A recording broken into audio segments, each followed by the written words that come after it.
Hello, everyone. Thank you all for taking the time out of your busy day to join us for our CBRS update webinar hosted by ISP Supplies and Baicells. CBRS is a hot topic weighing on everyone's mind. So some of the topics that we're going to cover include how to get a CBRS license, how does PAL licensing work, what happens to my current license, when will the CBRS go into effect, why is it important, and what about the current Baicells equipment that we already have deployed, and many more questions too. I encourage everyone to take notes and ask as many questions as you may have. We'll also be recording and posting this webinar for anyone who would like to rewatch it or couldn't make it today. Please join me in welcoming Mr. Ronald Mao from Baicells, who has a lot of information to share with everyone. So thank you for joining us today, Ronald, and the floor is yours. Oh, great. Thanks for the introduction. Good morning, everyone. Thank you for taking your time to come to this webinar. I would be happy to share with you the CBRS and SAS updates that I have. This is a training we have provided to some of our customers at the WISP America in March earlier this year. And we have feedbacks saying that they liked the information we have provided. So I'm happy to have this opportunity to do it in front of ISP Supplies. And so I am Ronald Mao. I'm a product manager at Baicells. I manage the product lines for Baicells in the US market. And I also help in supporting pre-sales and providing solutions. And as you may already know, Baicells is proud in providing small cell solutions. Our vision is to offer LTE solutions as simple as Wi-Fi. So our solutions are designed to be easy to use and at low cost. And all our solutions are standard-based. It is very easy to integrate with third-party network elements as well. And we specialize in small cells. And in a CBRS world, the CBRS rules by FCCs has some very stringent power transmit requirements.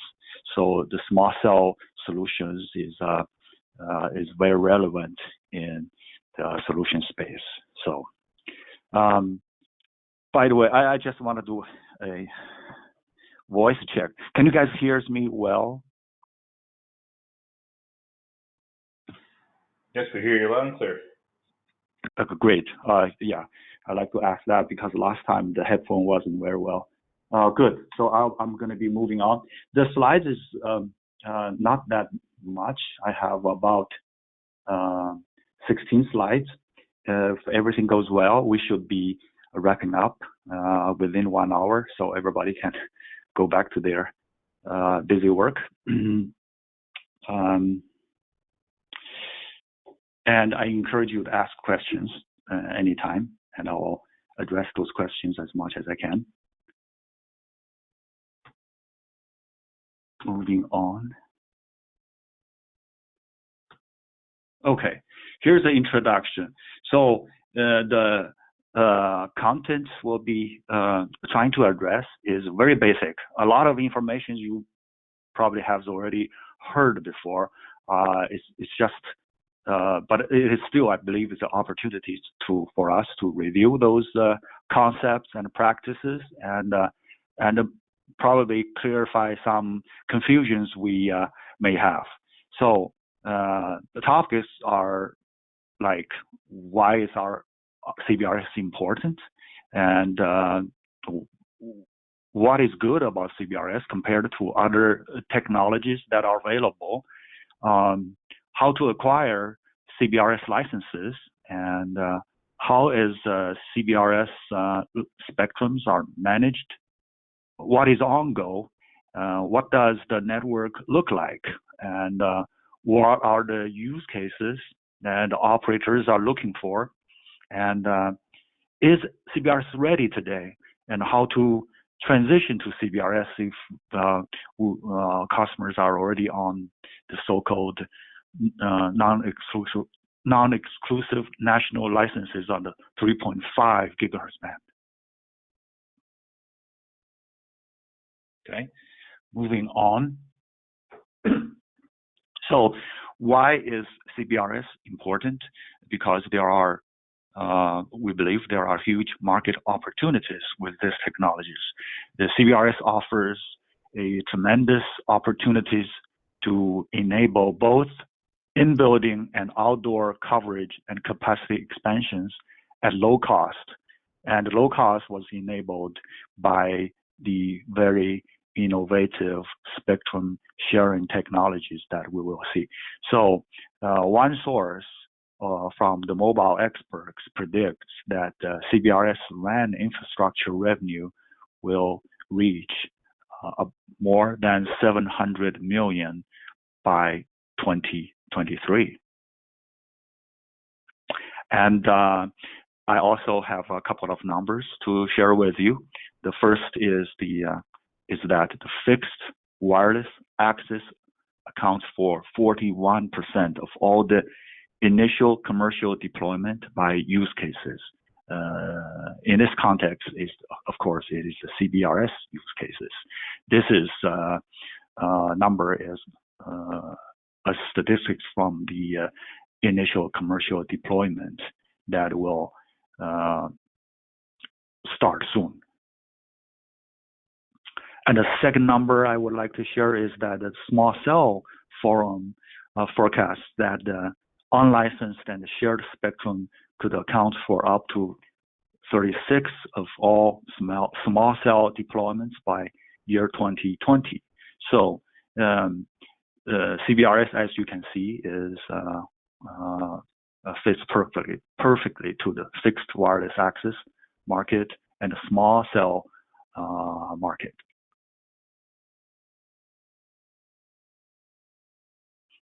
Okay, I'll move on. CBRS Demystified.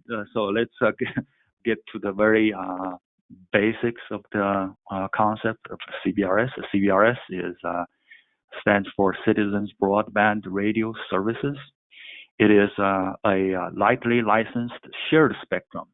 The CBRS technologies, of course, is first regulated by the FCC in its Part 96 rules.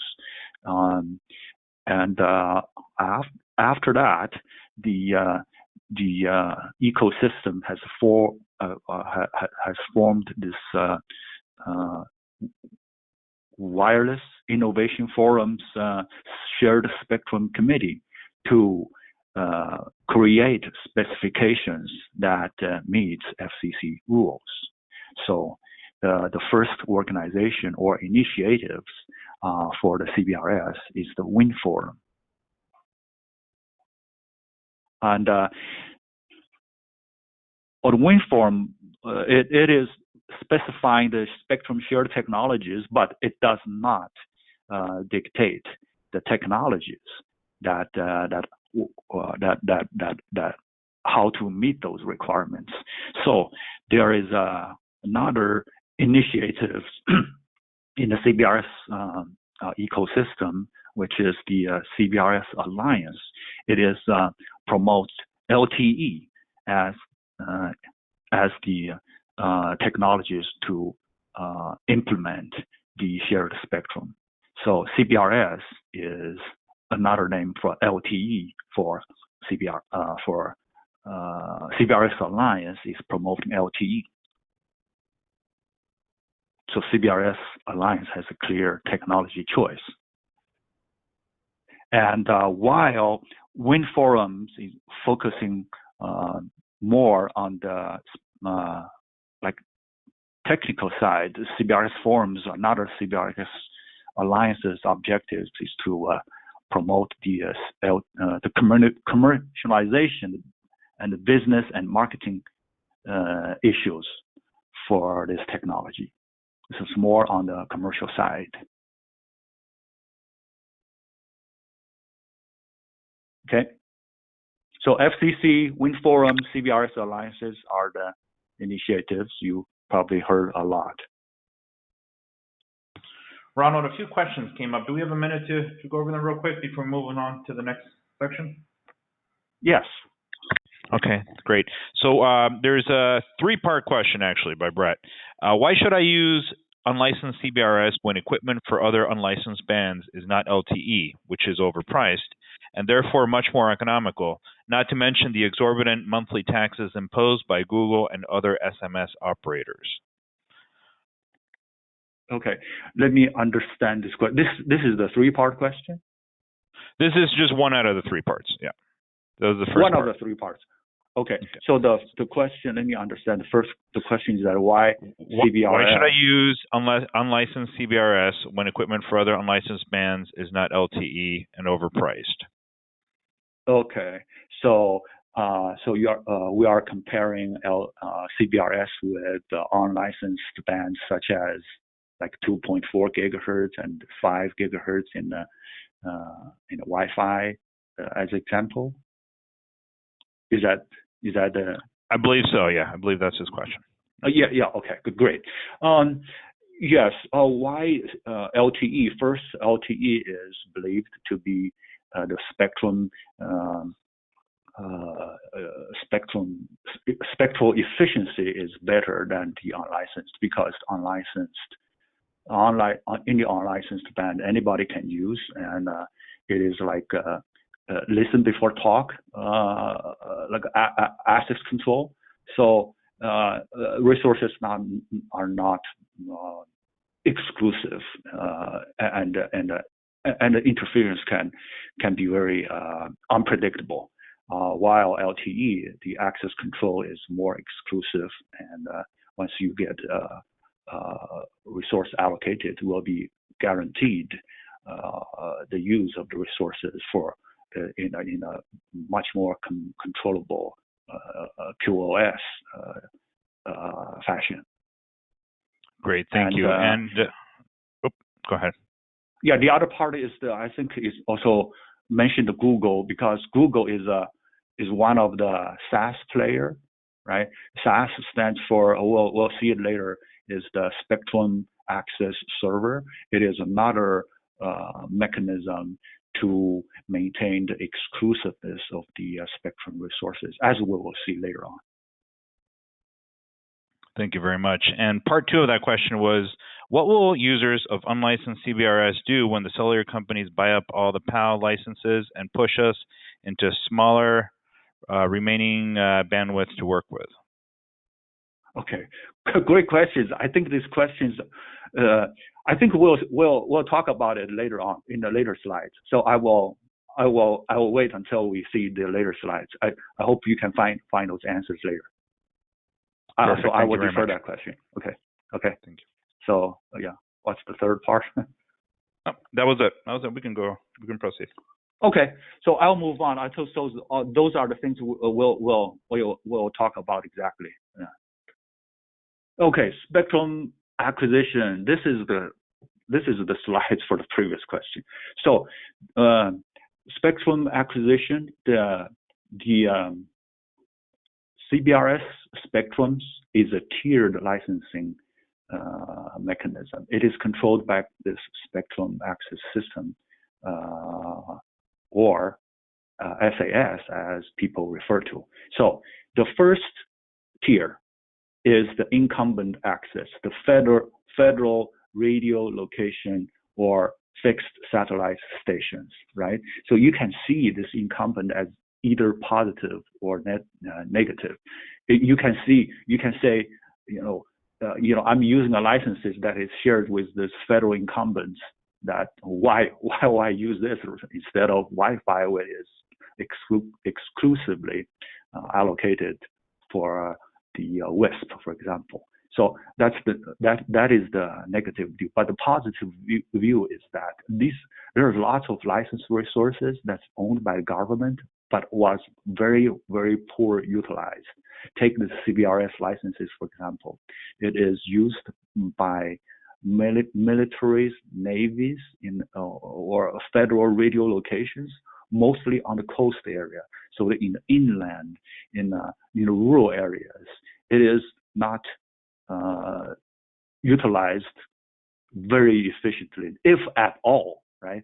So if you see it positively, the government realized that these resources cannot be just owned by the federal forever for a very poor utilized resources, and they agreed to share this spectrum as long as there's a mechanism to protect their use.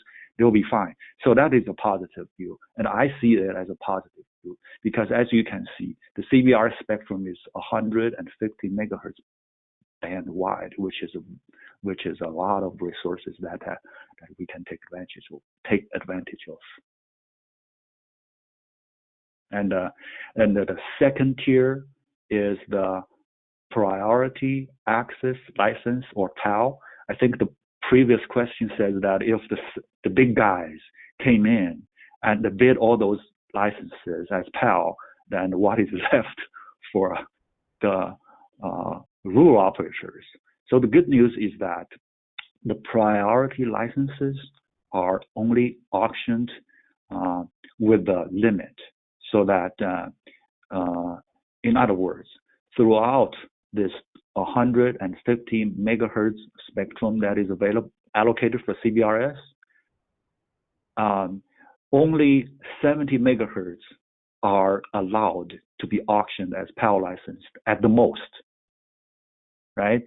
So that means there will be at least 80 megahertz wide spectrum that is available for unlicensed use, or GAA, which is the next bullet items I will talk about. So and even for a very big guy who has all the money in the world, he can only buy as much as 40 megahertz at the most. So he cannot take over the whole thing. It is regulated that way so that there is a coexistence. And another thing, chances are in a rural area where the big guys usually do not want to invest on their network anyway, chances are there are going to be very few, if at all, any PAL license auctions. So that means that in rural areas, there is a possibility that the entire 150 megahertz bands are available for GAA. Okay, and the third tier is the general authorized access, or GAA. GAA is unlicensed. It has a 50 megahertz at the upper range and 30 meg or more at the lower range. 30 meg or more means that it depends on how much spectrum will be auctioned through PAL. GAA is unlicensed. You don't have to auction anything. You don't have to pay for the use of these licenses, but you do have to share this license. It is like use it or share it, meaning that you can use it through by the way of SAS, right? But if you don't use it, the SAS will take it back and let someone else use it. And so as you can see, 50 plus 30, meaning that there are at least 80 megahertz megahertz are available for example, WISPA. So that is pretty significant resource. So hopefully this answered the previous question. Okay, so next let's talk about the non-exclusive national licenses and its grandfathering program. Many WISPA operators already have and deployed or registered the NN licenses, And if they do, there will be no impact for at least until April 2020, because a 5-year transition period has been planned since this CBRS rules was announced in 2015. By the way, WISPA is filing a application on behalf of this WISP operators to extend that deadline. So chances are that even beyond April 2020, the NN license can still operate in the upper 50 megahertz range without any impact from CBRS. Okay. The NN licenses is operated under FCC Part 90 rules, and each station is limited to 25 watts per 25 megahertz channel.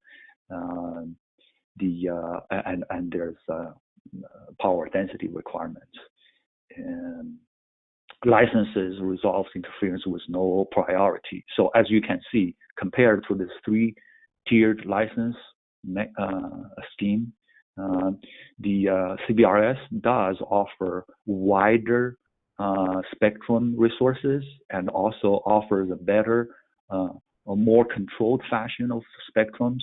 So it is a evolution. It is not a step back, as some people might have feared.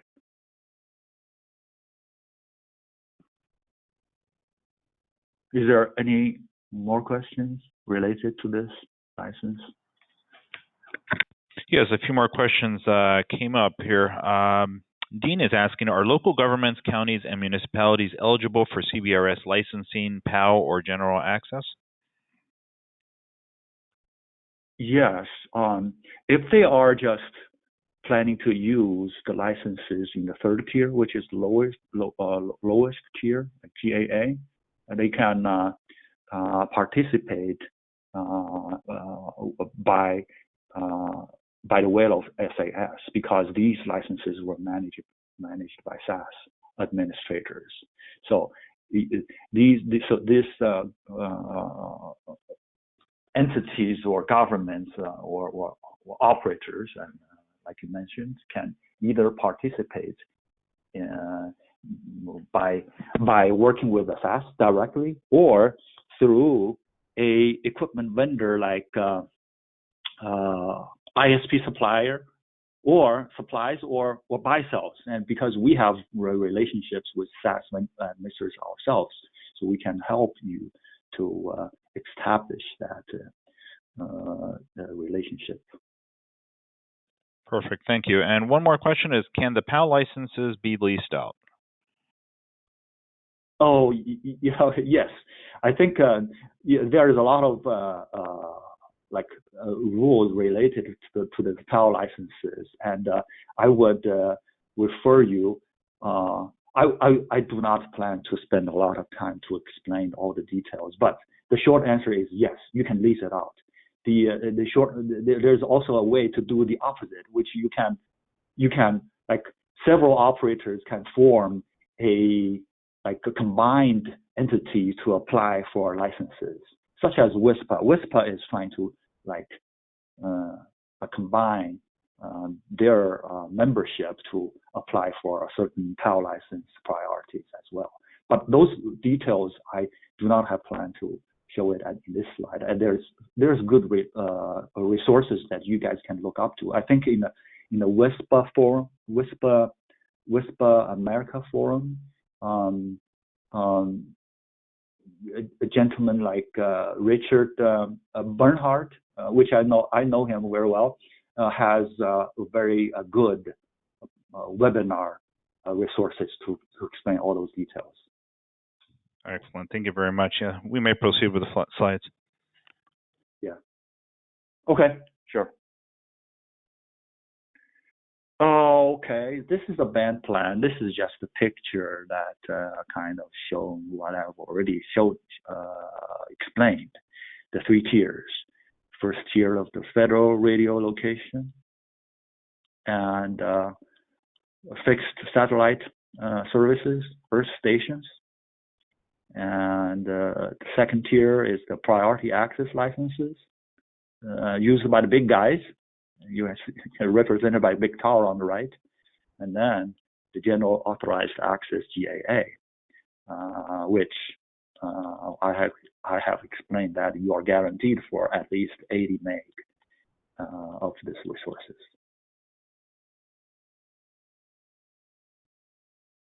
Okay, moving on.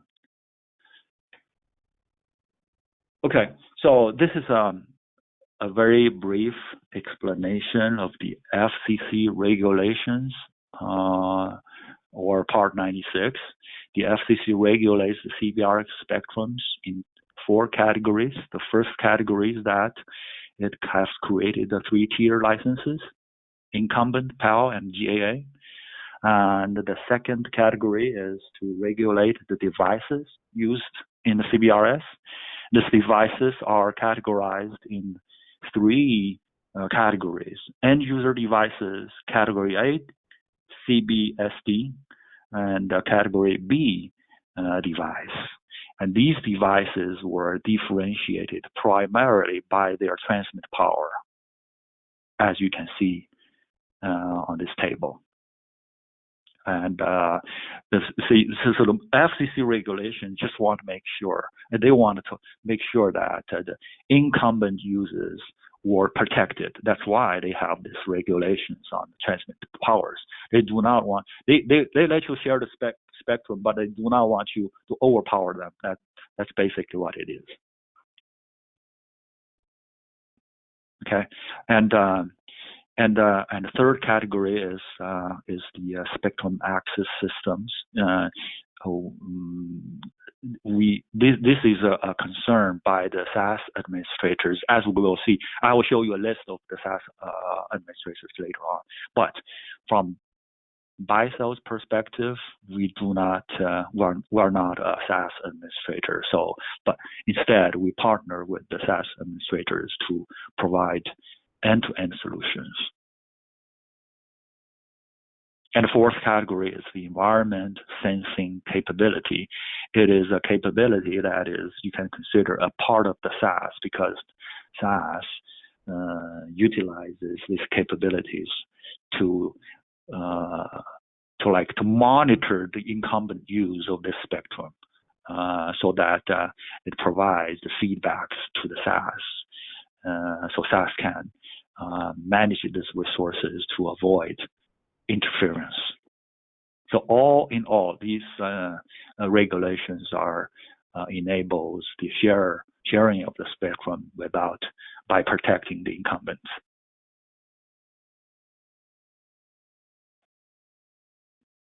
Okay. Moving on. So this is the architecture or interface references of the SAS, right? The SAS is like a heart of the CBRS technology, because it enforces the FCC rules to share the license fairly and securely, right? It interfaces with in the blue boxes are the devices that are managed directly by the SAS to control their power, and the red boxes represents all the databases that the SAS is consulting. It is checking, right, to make sure things are in order. Okay. In this architecture, you can also see there are 2 ways that a CBRS devices might be interfacing with the SAS. They can interface with the SAS either directly, which you can see a direct line between the SAS and CBSD, or through what we call the domain proxy. domain proxy sits between SAS and CBSD. And the purpose of the domain proxy is to provide a aggregation point between the SAS and all the CBRS devices behind domain proxies. By the way, I think many vendors that I know of, including Baicells itself, is employing these domain proxies for the SAS interface, and there's many advantages here. But one advantage is that, as I have listed as a bullet items at the top, because SAS service is fee-based, right? It is not free, and secure access is certificate-based. So by having a domain proxy that is as a aggregation point, you only have to protect the security between SAS and domain proxy, because all the devices behind domain proxies is considered in the same private network, so they are safe by themselves. So the only security concerns that you have to manage is between the domain proxy and SAS, and that makes things relatively easy and less costly. But on the other hand, I also have to tell you the advantage of the interfaces without domain proxy. That architecture, of course, gives you more flexibilities of intervendor interface architecture, because domain proxies, the interface between domain proxy and the CBSDs are not standardized; they are proprietary. So, if you plan to deploy a domain proxy architecture, they have to have a domain proxy that comes with the same CBSD vendor. So that's pros and cons. Flexibility versus cost, basically.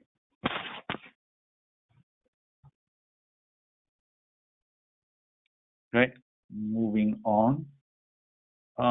Okay, this is another view of SAS Interface and Operations, how SAS manages the spectrum resources. Basically, every devices that plans to use the CBRS spectrum has to register with the SAS. And once registered, it will the next step is to apply for a spectrum grant, a spectrum resources that they can use, and then that grant will be managed by the SAS. The SAS will do a lot of lookups. It has to make sure the incumbent users are protected. It has to prioritize between PAL and GAA, and it also has to make sure the sharing is fair. If there are in the rural areas, that might not be that challenging, because chances are there's at most one or two operators are trying to use that band. But in the urban area where a lot of people are trying to share the spectrum, and the SAS has to make sure that they are shared fairly. And the SAS also has a mechanism that it has this heartbeat request, heartbeat grant procedures to ensure that the use it or share it philosophy, right? If you are granted, but you are not using the spectrum for a while, by giving some heartbeat pulses, SAS will take it back, share it with others. That's the meaning of the heartbeat. Okay. Moving on. Okay. This slide is OnGo branding. You will hear OnGo a lot these days as CBRS goes in commercial. The OnGo is a brand name that is created, managed, and promoted by the CBRS Alliance. As we have already seen, CBRS is promoting CBRS Alliance is promoting CBRS technologies using LTE, and they're also promoting an ecosystem that all the players in a CBRS ecosystem come together and agree on terms and compliances. And one of the things that OnGo Branding has done is that it wants to ensure the interoperability between SAS administrators and CBSD devices, as we have seen, like SAS technologies and RAN technologies are very specialized technologies, and SAS and devices vendors are typically different players, and they have to make sure that the solutions can work together seamlessly. So the other purpose of this slide I'm showing you is just to give you a snapshot of all the SAS administrators that are available out there. They include Amdocs, CommScope, Federated, Sony, and Google. These are just for the first wave. There are 5 administrators in first wave. I think there are about 20 SAS administrators in the pipeline for the second wave. So you will have a lot of choice of SAS administrators to work with. And in this interop event that CBRS Alliance has organized last summer, Baicells has participated, and Baicells has proudly announced that our solutions has proved to be interoperable with all these first wave SAS administrators.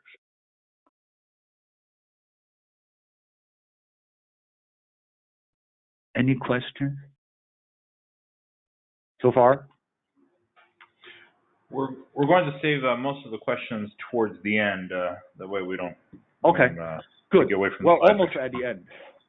Good. Perfect. So we're almost at the end. So let's move on. This is a CBRS network architecture view. I just want to show you that the CBRS network is basically a LTE network, as you can see. It has CBRS UE, which is LTE UE, and there's CBRS eNode B, which is LTE eNode B, and there is a evolved packet core EPC, and there is a IMS behind it. And the only difference of the CBRS network as compared to LTE is that there is a spectrum access system at the top that manages the spectrum resources. So if you are familiar with LTE, you should be able to get familiar with CBRS fairly quickly as soon as you understand the functions of SAS.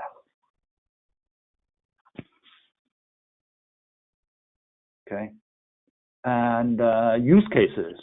I think this ISP Supplies, this audience is pretty familiar with fixed wireless use cases, but I just wanted to remind people that there are actually other use cases that other players are looking at.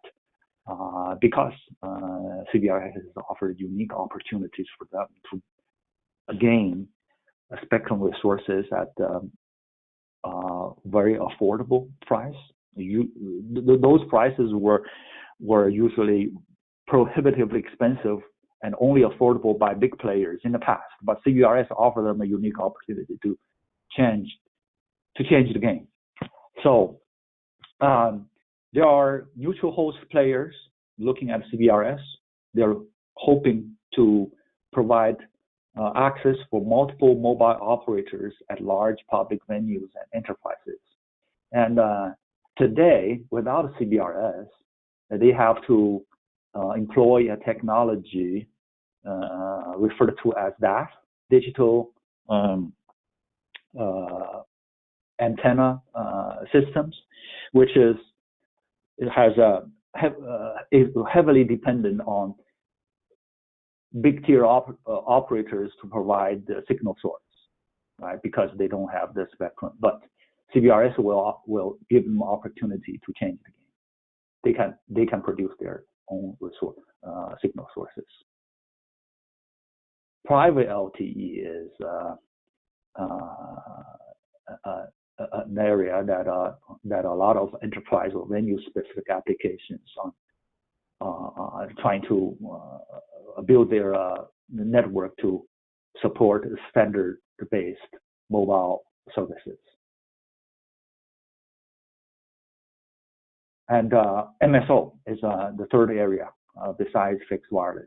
A lot of cable operators had offered the mobile virtual network operations, but unfortunately, because without their own spectrum, their control of this service is very limited, and their customer base will have to go back to their host mobile networks pretty frequently, so that they cannot have a very good control of their revenue. But CBRS will enable them to grow their coverage area so that they can minimize their customers from going into the host mobile network, so that they have better control of the revenue stream.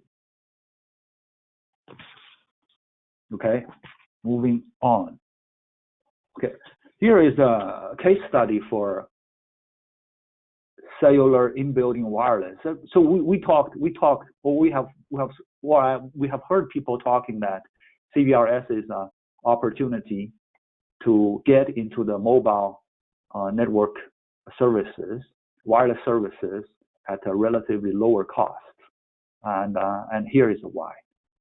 This is analysis I have seen from the CBRS alliances. The mobile experts has run a case study, compared CBRS with the DAS technology I mentioned earlier.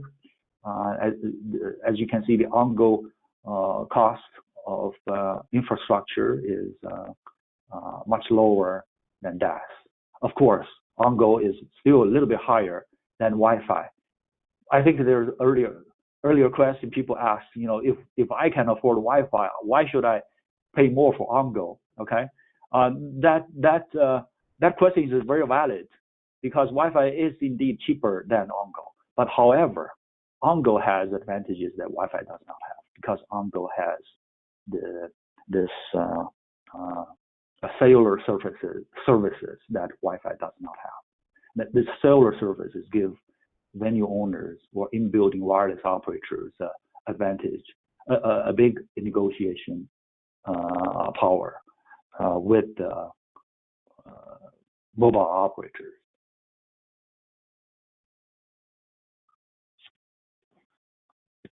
Okay, moving on. Okay, so this slide is getting ready for commercialization. So this is trying to answer the question, is CBRS ready? Oh, well, the CBRS is almost ready.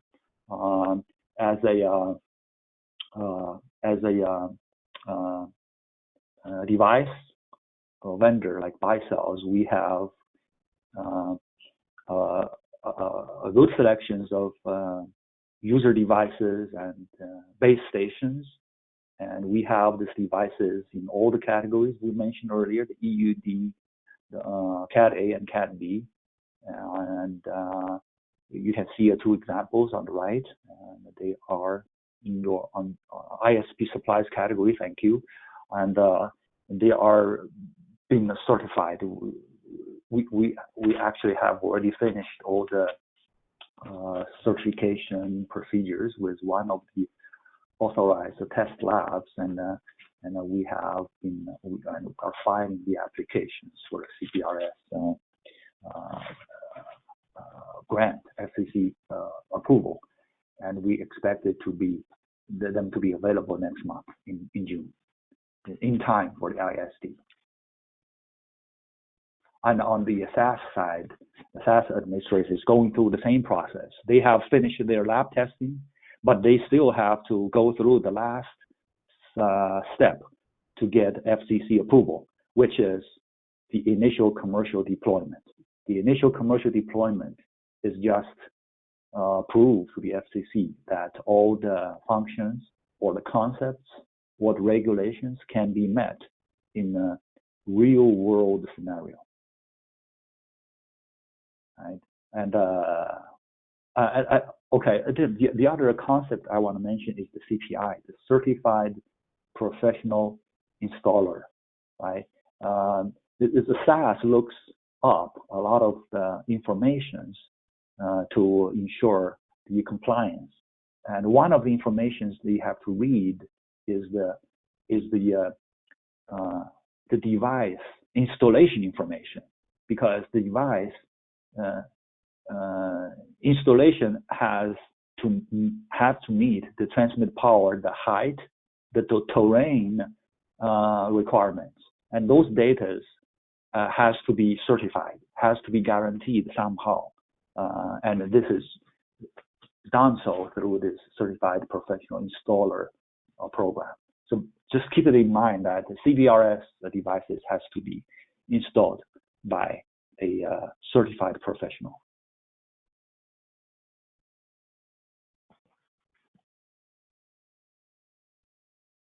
Okay, this slide is the transitions to CBRS. I just want to remind everyone the transition period is, we are in that grandfathering period, and it will expire most as it stands now in April 2020.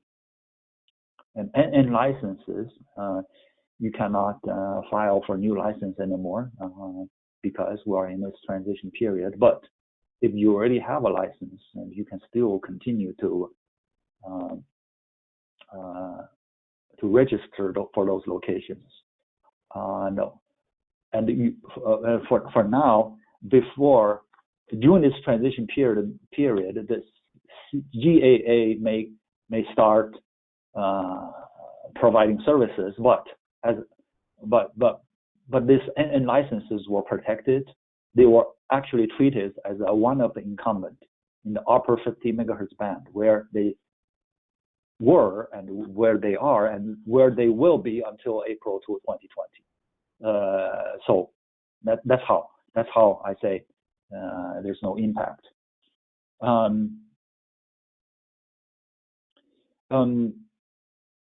There's another two things I want to remind for the equipment.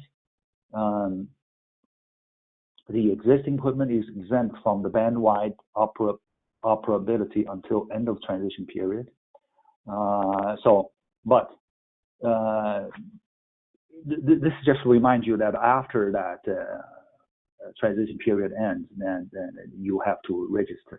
You have to register with the SAS to get, because the N license will be taken back to the pool of the GAA, and any use of them has to come through GAA as GAA.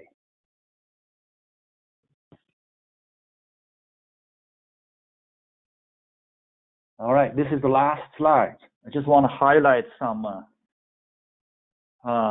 visions or initiatives we talked so far. CBRS, first of all, pioneers the shared spectrum. The spectrum is dynamically assigned. So if you have a power licenses or GAA licenses, it is just means that you are guaranteed a spectrum of a certain size, but it does not guarantee specifically which frequency you have. Those frequencies may change. It is managed directly. But, however, the use of the assigned spectrum is exclusive. This is different from Wi-Fi, right? It is exclusive. And shared spectrum may be available. And if the concept of the shared spectrum is proved to be like workable, FCC has promised that more shared spectrums may be available in the future. So this is just the start of a bigger vision by FCC. Secondly, the WISP can benefit from CBRS, and as I mentioned, I heard people have a concern that that CBRS may be taken over by big guys and left us for very little, but it's not. But that's not a concern. It is first of all, it is a protected during transition, and after the transition, the access spectrum is actually wider. It's 80 meg at least, as opposed to 50 megahertz at most today. Right? And the CBRS is working on future-proof technologies of LTE and upcoming 5G NR. The CBRS Alliances has already started the work items for 5G. So this technology is future-proof. So that's it. That's all my I have. Thank you very much, Ronald. We do have some questions that rolled in here. One of them is a two-part question. When will GAA actually be available? And what happens to GAA SAS when several WISP operators want to work in the same area? Okay. First question, when is GAA available? GAA will be commercially available after ICD concludes. So GAA will be available as a commercial deployment, right? And before the commercial deployment is ICD. Now ICD was actually planned to start last year, but it got delayed multiple times due to many reasons, and equipment readiness, SAS readiness, government shutdown, you name it. But I heard the last delay was, I heard the last update was that the ICD probably would start in early August. So for as an operator, you can either wait until the ICD completes, and we expect to be that process will run for like it's at least 30 days by FCC regulation, but we expect there are some trial and errors and upgrades, and that may take eventually take 6 days or even 90 days. So if it starts in August, the GAA commercialization will probably start toward the end of the year. So you can either wait until the end of the year, or you can jump on the ICD and start to use the CBRS as early as in August. Thank you. And the second part was, what happens to GAA SAS when several WISP operators want to work in the same area? Yeah, so the SAS operators are not operating in isolation. So if in a geographical area there are multiple SAS vendors such as Google or CommScope or Federated Wireless, all their SAS will work together. They will work together as a whole to comply with FCC rules. So from an end user's point of view, right? It doesn't matter whether it is a single SAS vendor or multiple SAS vendor, because they just behave the same way. But on the other hand, if you have, I think it's a good news if you do have multiple SAS vendors working in the same area, because you have competition, and you can enjoy that competition to have a better control of pricing. Thank you. Also, how long of time do you have to repair an eNode B before the channels are put back in the spectrum pool?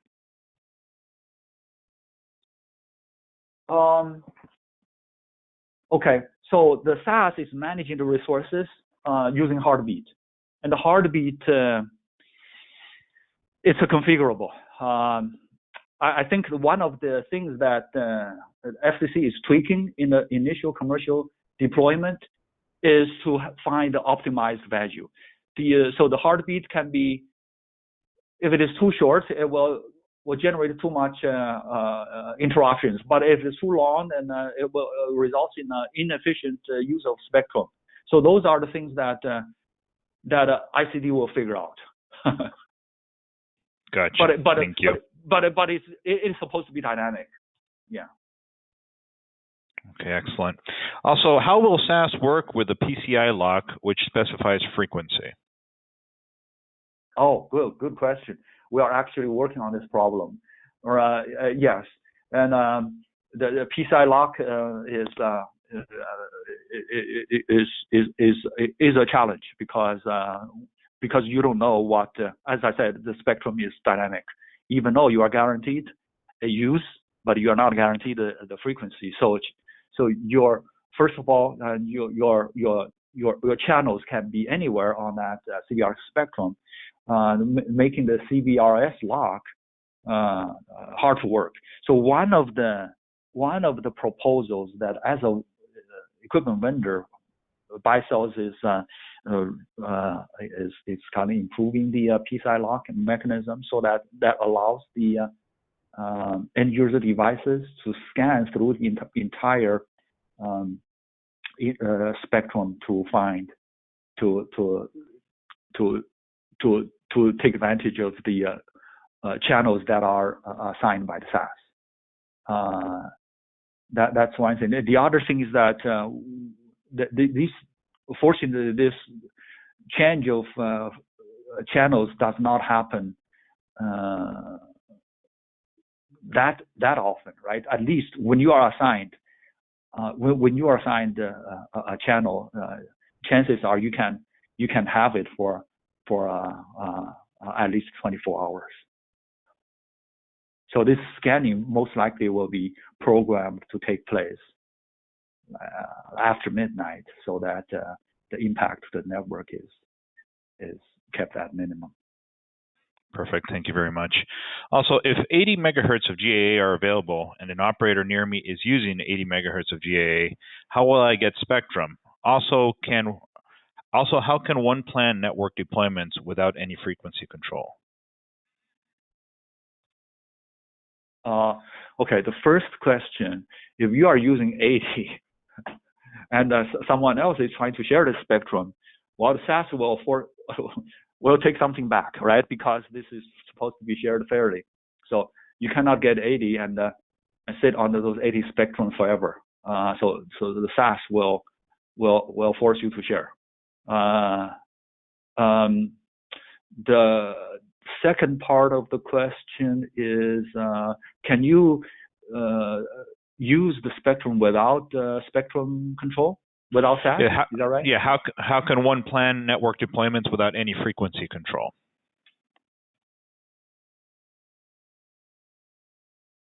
Okay. First of all, as a device vendor, like our devices, right? Our devices will be designed for to be able to work on any frequencies throughout the CBRS spectrum. So you have a device, but that device is not locked into a certain channel, but it is available. It is the workable frequency ranges will be throughout the 100 megahertz spectrum band, and And secondly, the our devices is can say if you are working, you plan to work on the 20 megahertz of the of a channel, and that channel can be reconfigured anywhere on the CBRS band. So that's why. Is that but I'm not sure if that answered the question. Yep, no, that does. Thank you. We have a few more minutes here, so I'm going to squeeze a few more questions in. One of them is regarding existing Baicells hardware. Will all current production hardware be CBRS compliant, and how? Okay, all of our hardwares will be CBRS compliant. All the hardwares we are going through this CBRS certification process to get certified, so that it is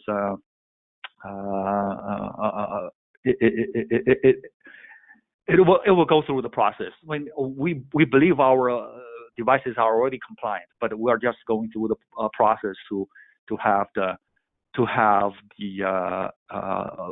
process taken care of.